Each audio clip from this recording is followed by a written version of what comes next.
Wakil Presiden Sriwijaya FC M. David dikabarkan mundur dari jabatannya. Namun mundurnya David ini mendapatkan tantangan dari 3 kelompok supporter Sriwijaya FC.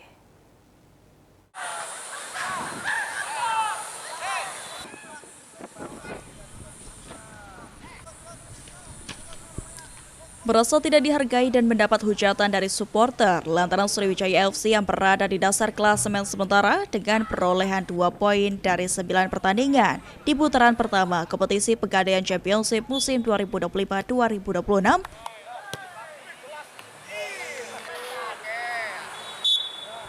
Melalui akun media sosial pribadinya, M. David menyatakan mundur dari kepengurusan sebagai Wakil Presiden Sriwijaya FC. Menurut David, keputusan tersebut diambil lantaran perjuangannya untuk memajukan klub Sriwijaya FC justru tidak dihargai. Bahkan mendapatkan berbagai kritik dan hujatan dari supporter umum di media sosial.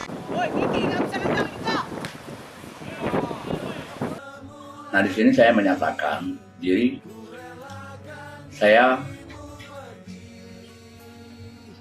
ingin pamit undur diri dari kepengurusan Sriwijaya FC, yang dimana saya sudah berusaha untuk baik mungkin dan sudah memberikan upaya untuk meyakini para supporter dan warga Sumatera Selatan untuk di putaran kedua, tapi malah sebaliknya saya malah dicecar dan dihujat. Di sini juga saya memiliki rasa kecewa kepada pemain saya. Yang saya anggap sepertinya mereka pemain tidak menggunakan hati untuk klub ini.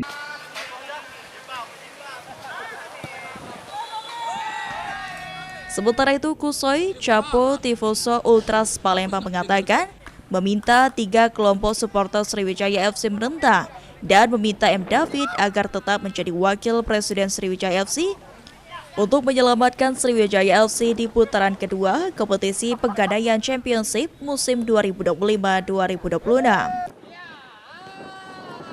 Liga 3, intinya kami berharap 3 supporter Sriwijaya Mania, Singa Mania, dan Ultras Palembang, kami berharap tetap mendukung Pak Wapres Sriwijaya FC, tetap berada di lingkungan Sriwijaya FC untuk menyelamatkan Indonesia FC ke depan. Artinya masih percaya dengan Pak David? Sangat percaya. Apalagi Bapak Gubernur dan Wakil Gubernur telah memanggil kami di Geri Agung dan akan berjanji untuk membantu Sriwijaya FC. Selain itu, Kusoi meminta masyarakat Sumatera Selatan untuk bersabar dan menunggu perombakan pemain di putaran kedua untuk memperbaiki posisi Sriwijaya FC di papan klasemen. Eki Saputra, PAL TV.